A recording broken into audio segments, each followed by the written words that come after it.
Okay, sorry, we lost one of our participants here. So IDEA's purpose was really to protect the rights of students with disabilities, make sure that we're serving them with their general education peers as often as possible. And that would be the least restrictive environment, and giving them a free and appropriate public education. We also have a need to provide parents a voice in their child's education. We want them to partner with us and be a part of the team that would determine whether or not they meet eligibility criteria based on evaluation, should they grant consent for that, and then be a part of developing those individualized education programs should the students become eligible in special education. They have rights that are outlined in what's called the procedural safeguards document.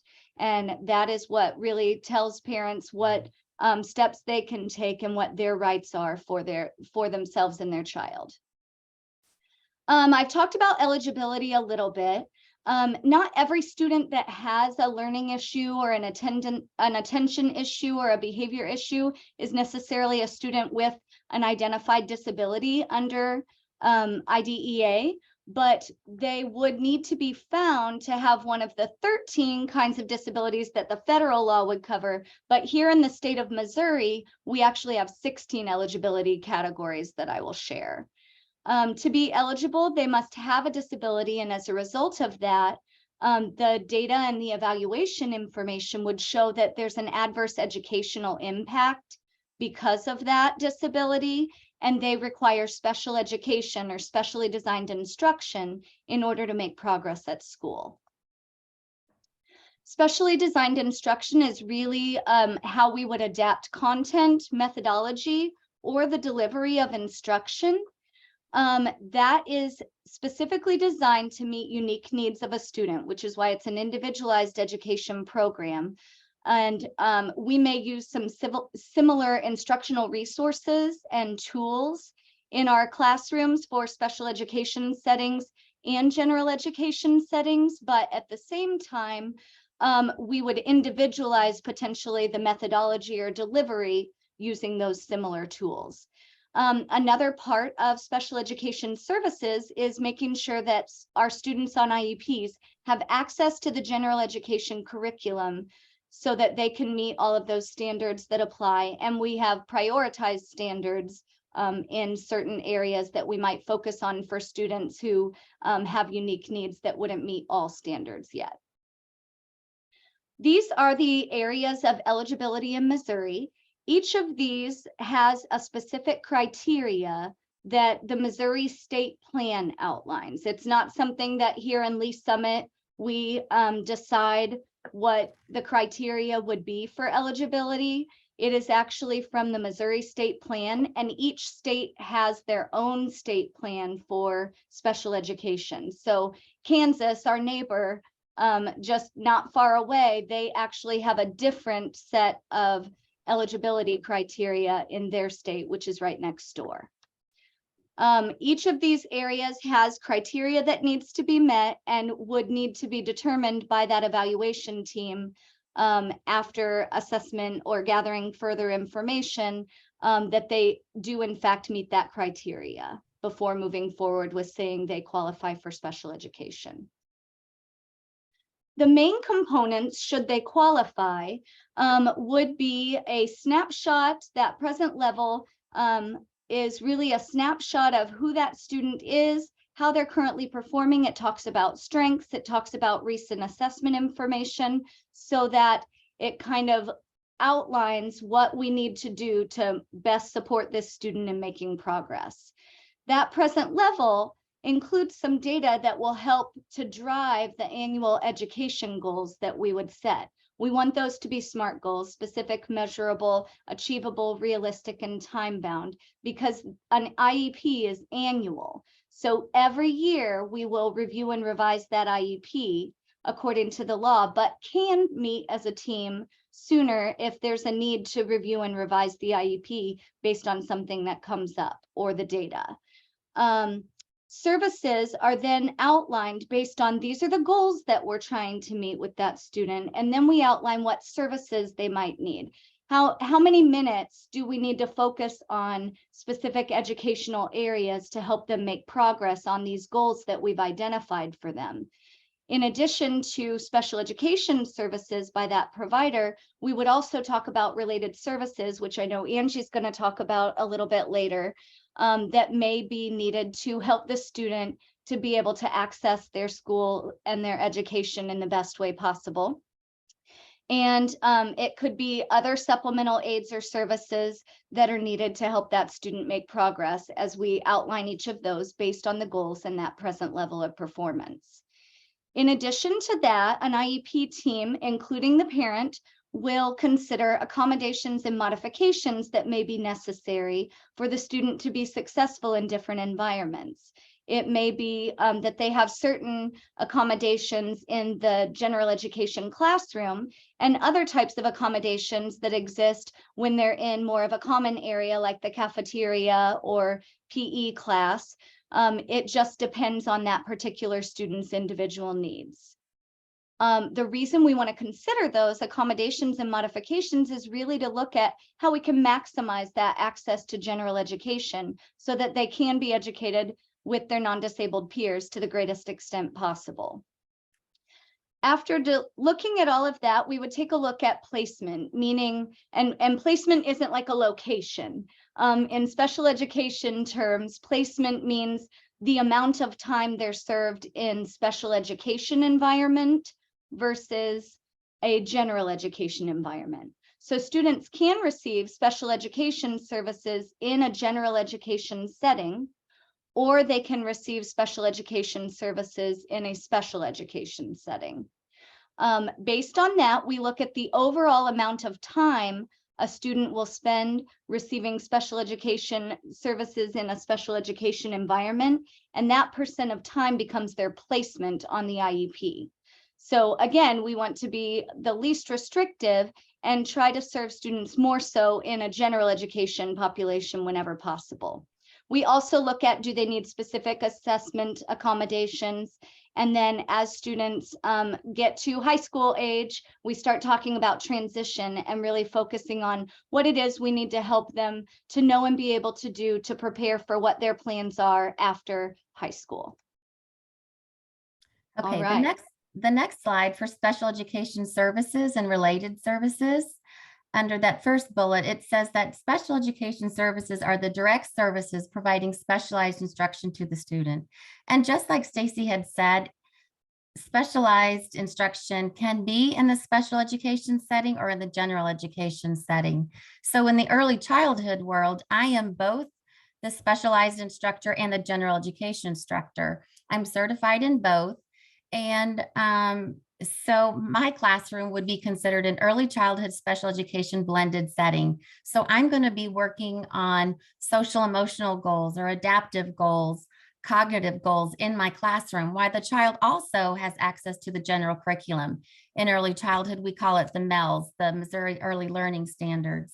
Related services often would see the child in the special education setting. So if a child qualifies for physical, in the area of physical, they might qualify for occupational therapy. So the occupational therapist or a CODA, a certified occupational therapist, would be working on fine motor goals. A physical therapist would be working on the gross motor goals, and a speech and language pathologist, if the child qualifies in the area for speech or language or sound system disorder, then they're going to be pulling that child out and working with them in a small group setting on some really specific sounds. There's also counseling services available. The last one is transportation services, and that is, what is the family's plan for getting the child to school? The parent may choose to have the child be a car rider, or they may access the Lee Summit School District transportation services. And then next you need to look and see, are there any modifications or accommodations that need to be accounted for while being bused? It might be a lift bus. There might be, some medical things that need to be highlighted. So that is also a related service on the IEP.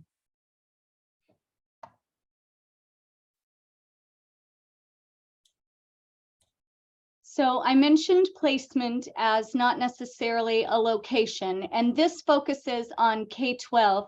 Honey, I know you can speak a little bit to placement at early childhood. You mentioned early childhood special education blended. Do you want to talk a little bit about the other placement categories in early childhood, and then I'll talk about K-12? Yeah. So like if a child qualifies for hearing impaired, you're talking about that, or right. So if a child is found to be eligible for special education services, we do not have the 16 areas that K through 12 has. Some of them, but not limited to, are YCDD. We call that young child with developmental delay. And sometimes that's what best describes the child. It might be OHI, other health impaired, and that's where you take into account a medical diagnosis, and it might be autism. That's another placement, or hearing impaired. We find the one that best fits the child, and we'll work under that. The areas that a child can qualify under the area of young child with developmental delay would be cognitive, adaptive, social, emotional, communication, physical, hearing impairment. And that's what we have for the most part at early childhood. Thank you so much, honey. And their day is structured as half-day programming, where they may be in a blended room, as honey shared, like her classroom, as well as a more self-contained classroom, which is a smaller number of students with more unique individualized needs. In K-12, our placement categories, as I mentioned, we figure percentages of time when we look at how many minutes we're going to need for those services that we talked about as part of the IEP. And obviously the least restrictive environment is that they're inside their regular classroom 80% or more of the time. Other students may require somewhere between 40 and 79, where they may have a mixture of different times where they're in special education settings and general education settings.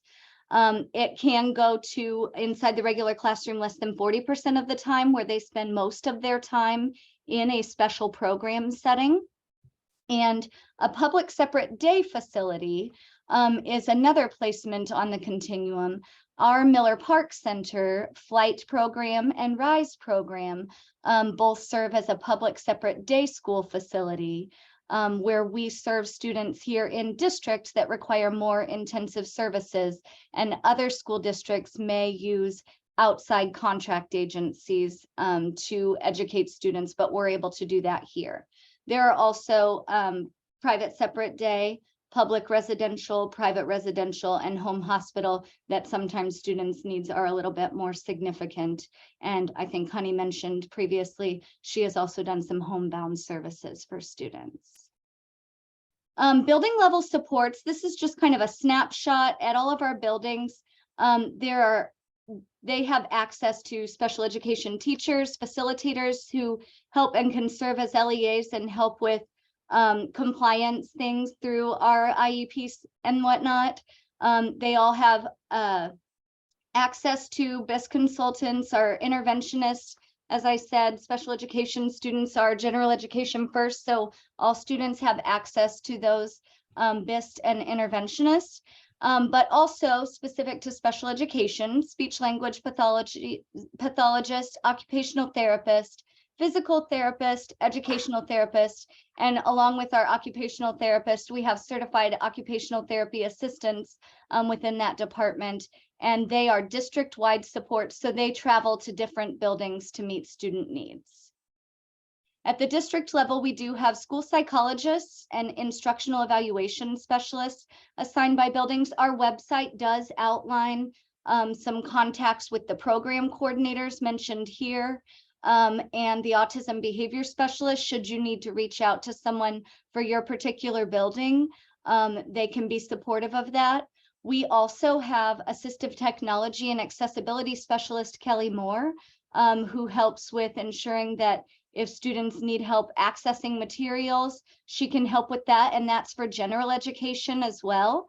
Assistive technology is a supplemental aid or service that students may need, as some of our students use communication devices because they are nonverbal and don't have a voice, or they use switch toys because they don't have the fine motor skills to be able to turn the buttons or the knobs to be able to use the toys in the same way as their peers. Those are just a couple of brief examples.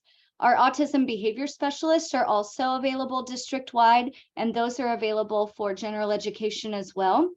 We do provide support across all of the levels, and then we have specialized autism behavior specialists at Great Beginnings and Miller Park Center. All right, now we'll get into some district programs.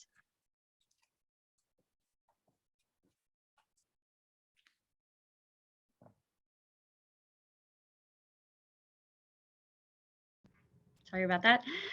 Cross-Categorical Program. It looks a little different between elementary and secondary. Cross-categorical might mean students with learning disabilities, autism, basically whatever special education services they might need. So in the elementary setting, every building has a learning center with a special education teacher, and that teacher works both in the classroom, in the regular education classroom, and in the special education classroom. So sometimes they might push in and work with the regular education teacher, and then other times they might work with students individually or in small groups in the learning center to work on individual IEP goals. And so they might have reading, writing, math, social skills, behavior goals in the learning center. Once students get to middle and high school, there's a few different ways they can receive their services. They can receive what's called modified curriculum. So that would be a smaller class taught by a special education teacher. And the next would be a class within a class, or we call it CWC. Those classes are co-taught by a regular education teacher and a special education teacher. That would be regular education setting with special education support in the classroom. And then also regular education, the students can also access just a regular education class. There is also other supports that students can access. There are learning strategies classes, resource classes that students can take to work on their individual goals and help with some of that reading and math and all of those other areas, kind of like the learning center would be in elementary. I will also add that most of our students served through cross-categorical services fall somewhere between, I would say that 40 to 79%, but probably on the higher end of inside the regular classroom in terms of their percentage. They don't require as many minutes outside of a general education setting.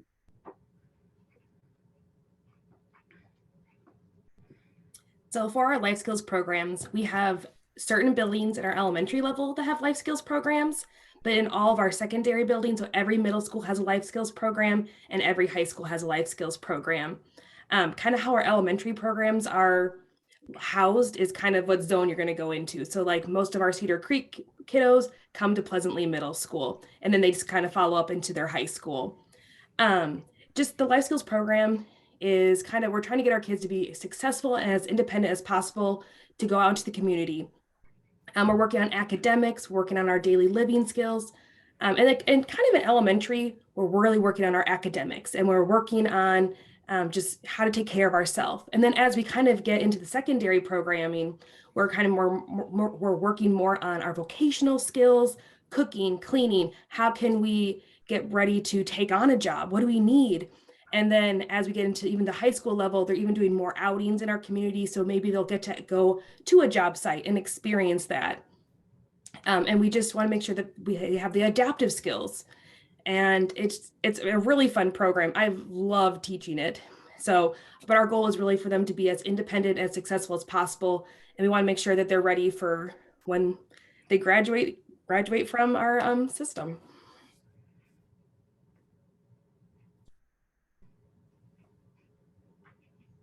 right, so I'm going to talk a little bit about the social emotional behavioral programs. Like Hannah just said, the social emotional behavioral programs are similar to life skills in that there are 3 different programs at 3 different elementary schools, and we try to feed those up into their middle schools. And they also have programs at all the secondary levels. The students in these classrooms, there's a much lower student to adult ratio. We try to keep that low because we're really focusing with those students on engaging them and teaching them in emotional regulation and their social skills. These students may have some academic needs, but most of those academic needs are a result of them not being able to regulate themselves in a classroom, a full-size classroom with just a teacher, and that they need a little bit more of structure and more time just focusing on those behavioral skills. Students in these classrooms that are put into these programs come from a variety of the different elementary schools, and with our goal to get them back into their home school, their elementary school, as soon as they are able to. We just really need to teach them those skills. A lot of these students might have positive behavior plans that they're following. They work closely with the behavior specialist. The teachers work really closely with them. They have a lot of adult support when they're going into the regular education setting. We just want them to be successful. These students are students that we really want them to feel good about being at school and not feel like that they're in trouble, that things aren't going their way, but they just need a little bit more support in teaching those skills. The next program is one that is near and dear to my heart. Hannah's program that she talked about also is, because I do work in a life skills program. I work with students that are in those programs. I also work with students that are in the class program. And the class program stands for communication, language, and social skills. So the students that are in these classrooms are similar to the social emotional behavioral. There's a very high adult to student ratio. These students are really focusing on a lot of these students might have a diagnosis of autism or have a significant language impairment that impacts their education and impacts their academics. So they are receiving a lot of instruction. We're doing a lot of errorless teaching with these kiddos. Again, just like the social emotional behavioral programs and the life skills programs, they have certain programs in certain elementary schools that then feed up into the middle school and high school levels. So Sunset Valley has one of those programs. Cedar Creek is another school that I work at that has that. Highland Park, Richardson, and Summit Point. These programs are super fun. The kids are always having a good time. It's very structured. It's very the behaviors, the plans that they're following they're set in place to help them be successful. And we're always trying to get them into the regular education classroom as much as possible with their peers. So that might be, as for all of these programs, that might be lunch and recess and specials. It might be during science and social studies. It might be during any type of, if they're functional to go in at the beginning of reading for those reading times, whatever we can do to get those kids in the regular education classroom. They also go on all their field trips with their peers. There's just a lot of integration at all of our schools. I would just add to that, the class program, the social emotional behavior program, and the life skills program that Angie and Hannah spoke to, they would more likely fall in the beginning stages, at least in the inside the regular classroom, less than 40%, up through the between 40 and 79%. As they start to increase their time, there are students who are served in special programs that we've discussed that do work into more cross-categorical setting, the more progress that they make. So we do look to do that when we can as well. And then the other program that's really near and dear to my heart, I told you all, I've been a lot of places, is the Medically Fragile program. That is a program that's at Sunset Valley, where I am at most of the time. It's for kindergarten through 12th graders. These students are, almost all of them are 100% of the time in special education. There are certified RNs in the classroom that are able to help with those medical needs. A lot of these students have, significant medical needs that we need to address their health. into their daily routines, that we're constantly, talking about medications and meeting as teams to help them to be successful and to keep them healthy while they are at school. I will say that even in this program, we are trying to include them as much as they are able to into the school. As they're able, they go to assemblies, they go out to recess, they participate, in our fall parties, our winter parties, our field days, all of those kind of things. But we also have to be cognizant of when, their immune system might be compromised to the point that they're not able to go out and do those programs. But these students pretty much receive all of their services in the medically fragile program in that classroom. Okay, I'm going to talk a little bit about Miller Park Center. I referenced earlier the public separate day program, which RISE and Flight fall into. RISE is relationship building, intervention-based social emotional program.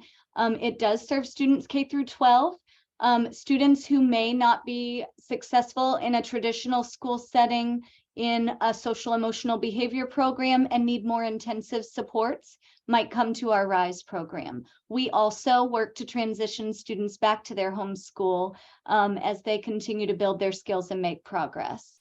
In the Flight program, which is functional language, intensive growth, hands-on teaching, we serve students who are K through 12 who may have been previously served in a traditional school setting, special programs such as the CLASS program or life skills program that were referenced earlier.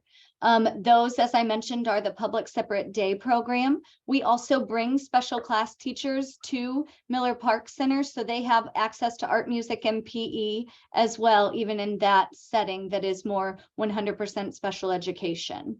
The GREAT program is an 18 to 21 program that we have, gaining real life experience and training. And that is for students 18 to 21 that are really focused on community-based instruction, job training skills, and learning home and healthy habits to get their routines going for independent or group home living, or continuing to live with their families, but being able to contribute in their homes and really maximize their potential once they age out of our program.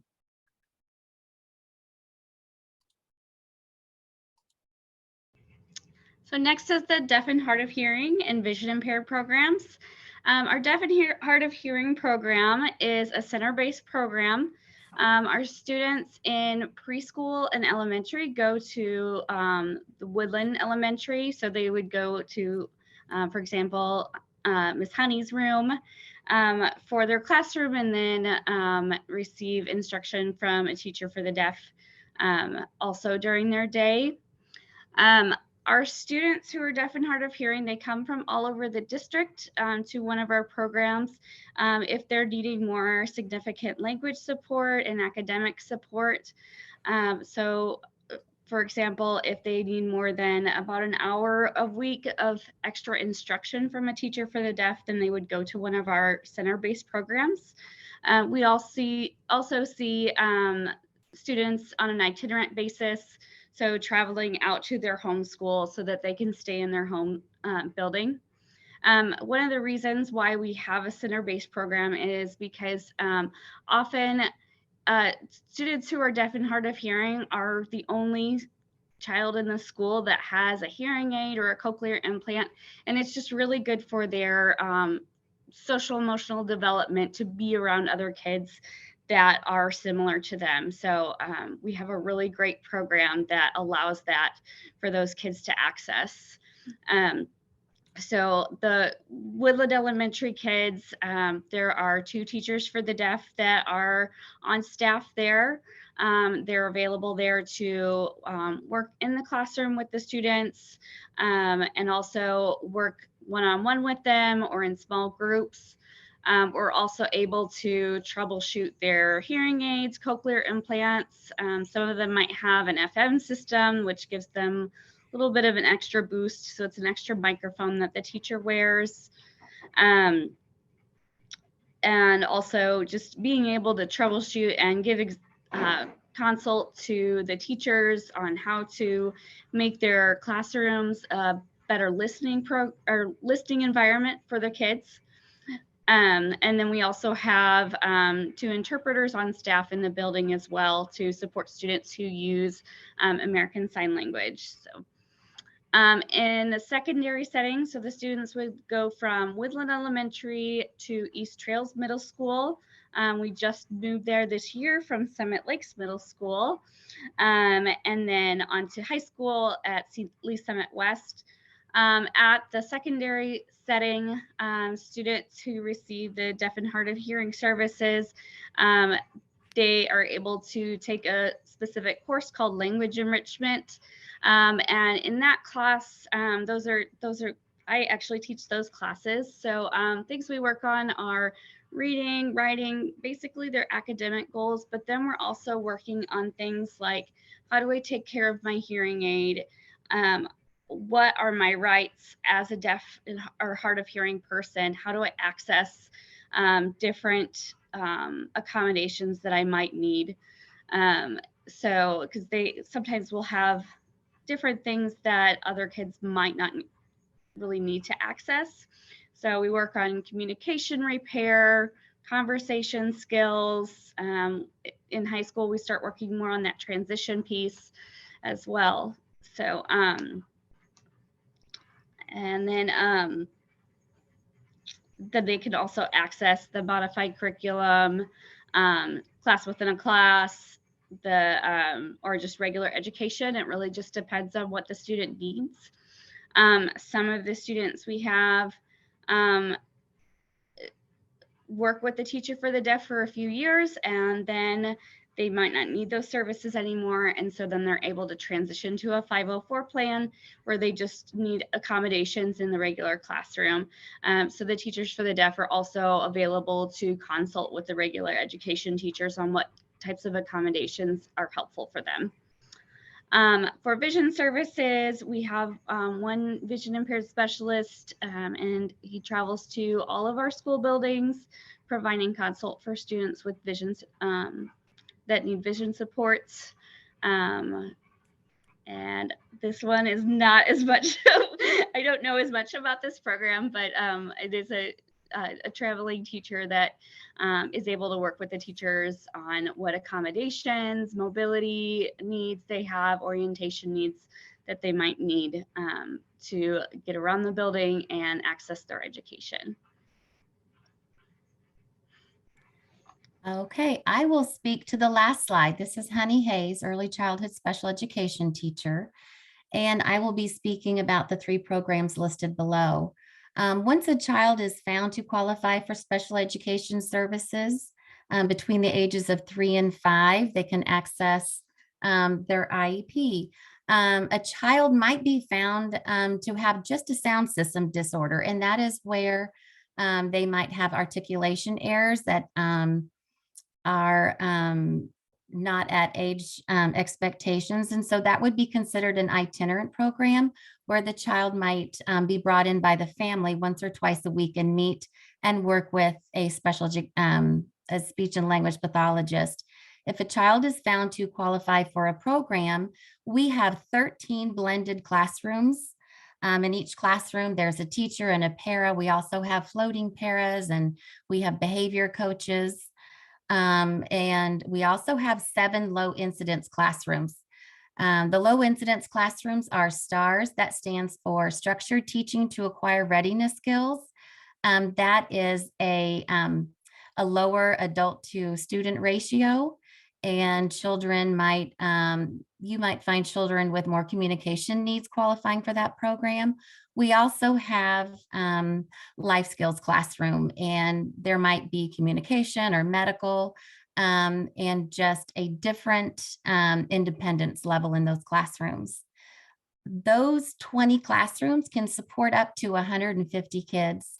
I will say we do kind of have kids move from a STARS classroom, which is all special education, they might be in there maybe 70% of the day and get to push in if they're working on goals where they're wanting to initiate with a peer, or if they're learning social engagement, we might be pushing them into a blended classroom for 40 minutes a day where they might be supported by an adult coming into that classroom to help facilitate work on those goals, on their IEP. We have two early childhood Head Start programs. They're housed at Meadow Lane in Westview. They each have an AM and a PM, 17 kids in each session. So that's 68 kids supported in our Head Start program. Each child comes Monday through Thursday, and each session will get 2 meals a day. There's home visits, there's conferences, there's lots of support. We have a person on staff who helps the parents connect with community resources. There's a lot of great things to say about Head Start. We have 3 titled program classrooms. Those are both Monday through Thursday, AM and PM, and they support 15 kids each session. So that's 90 kids. Again, there's home visits and conferences, and there's different ways that teachers support those parents before the year the child goes to kindergarten. In total, we support upwards of 320 kids in our early childhood program.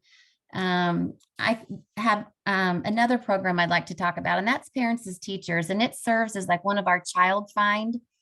We do have children transitioning from first steps into early childhood. We have parent concerns. But Parents as Teachers, if you are someone who is going to have a baby, or you have a child that's in pre-K, I would just really encourage you to get connected with Parents as Teachers. It's a free voluntary program. It's going to increase your knowledge about what's developmentally appropriate. There's free screenings, and we like to make group connections with families. And I would just say, if you have any questions or concerns about early childhood, that might be the place you start. Thank you so much, honey. And I was hoping you'd mention that, because I think Parents as Teachers is a wonderful program as well. And it's available. It's available starting when someone is pregnant. And so I think that's a really great resource that not a lot of people know about. We have about 10 more minutes, and I want to respect everybody's time, but I have 2 questions I want to direct at Dr. Mathis first. About what percentage of the LSR-7 population is your team serving day to day? And then beyond that, if someone has some concerns, maybe got a referral to start exploring this option, where do they start? Yeah, great questions.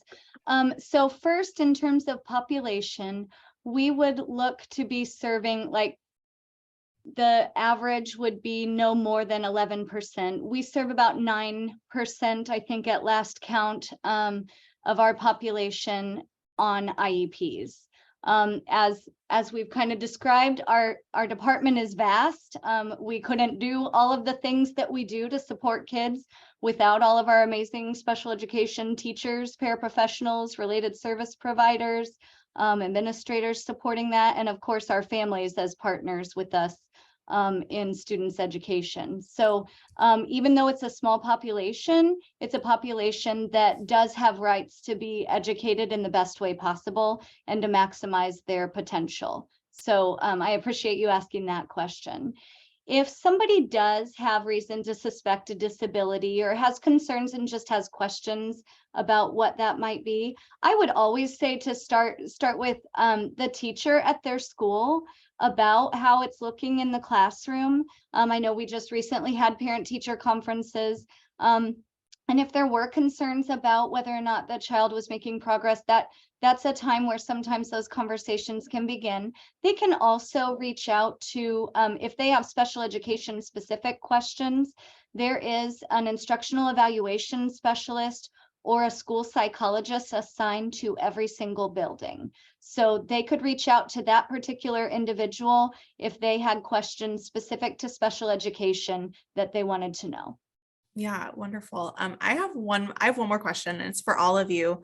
And I just so appreciate you all being here. You're such a wealth of knowledge, and you've all done so much within the district and with your careers. And I'm just curious for each of you, when you leave and go home on a day and you say, wow, what a win. Like, what does that actually mean to you? What has caused you to say that? And it can be as specific or as general as you'd like, but I'd love to hear from all of you. And then if you have anything else you want to add in our last few minutes, that would be great.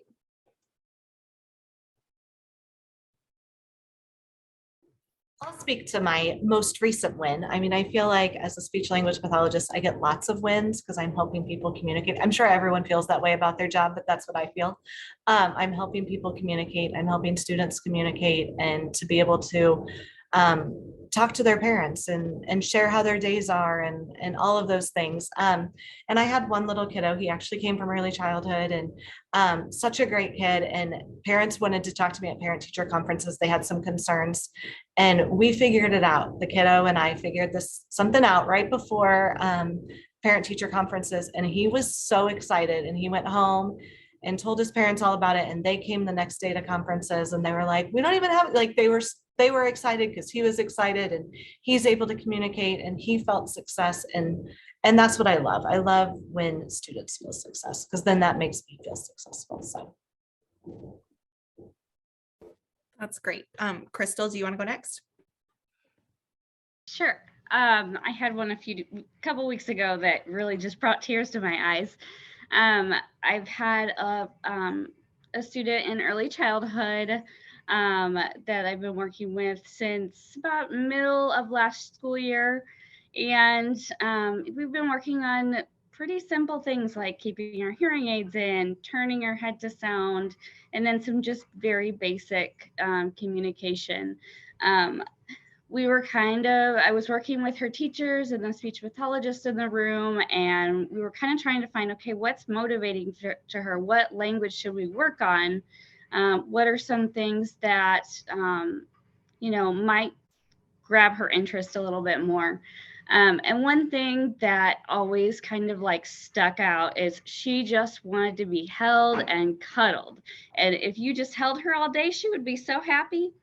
So we were working and I was like, you know what? She just kept trying to like scoot up into my lap just to snuggle up to me. And I was like, all right, well, maybe this is something that we can do. Like give her, a sign that she wants to be held. And so we worked on just hug or love as a sign. And she has some mobility issues. So I kind of like helped her go into the sign. And so every time she would try to scoot towards me, I was, oh, come on, do you want to be held? And I would kind of move her hands and then she would do it and I'd pick her up and we'd get big snuggles and she would just get this biggest smile on her face. And then I'd put her back down. And by the end of that 30 minutes I was there, she like started to wiggle. I was like, oh, what do you want? And she like was able to do that on her own. And oh my gosh, we all just went, oh my gosh, she did that on her own. And sorry, it's choking me up. I just left with the biggest smile that day. That's amazing. No, I think that is, it's just a testament to the passion. Honestly, you probably all have, because I think I see all of us welling up a little bit. Honey, why don't we go to you next? Yeah. So when a child turns 3 and they're found eligible for early childhood, they can start. And so this little guy is in his 3rd year of our program. He turned 3, in August. And so he's on his 3rd year and he's got, great communication, but what we're working on are social emotional skills, just putting that pause in before the reaction, working on breathing to kind of help self-regulate.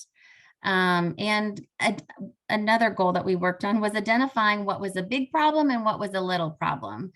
Blocks fall down, that's a little problem. You got this. You fall down and there's blood, that's a big problem. So kind of identifying that.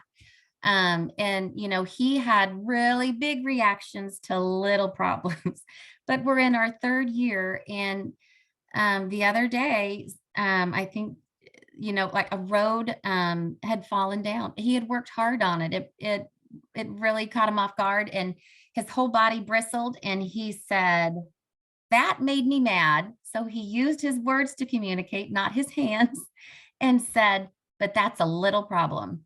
And, you know, I'm like Krystal, I got choked up.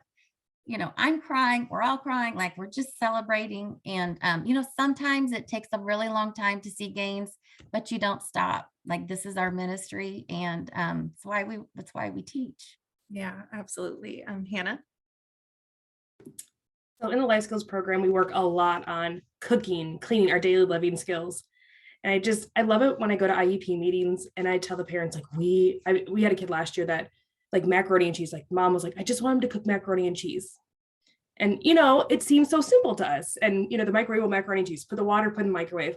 And I just remember it's just one of those, like, he did it over the weekend. He got it and did it. And I'm like, it's so exciting when they generalize from our classrooms to home and how monumental that is. And again, to us, it seems to most people like macaroni and cheese, not a big deal, but to them it's huge. And it's just, we all celebrate and we all just want to bake the cake and go crazy. And because it's huge when they generalize those things from our classrooms. And I love when parents too always tell me, I never thought about making them vacuum. And then the kid looks at me like, oh, Kelso, why did you make me do that? Like, why would you tell my mom that? And I'm like, clean a room now. Dr. Mathis, in our last few seconds, how about you?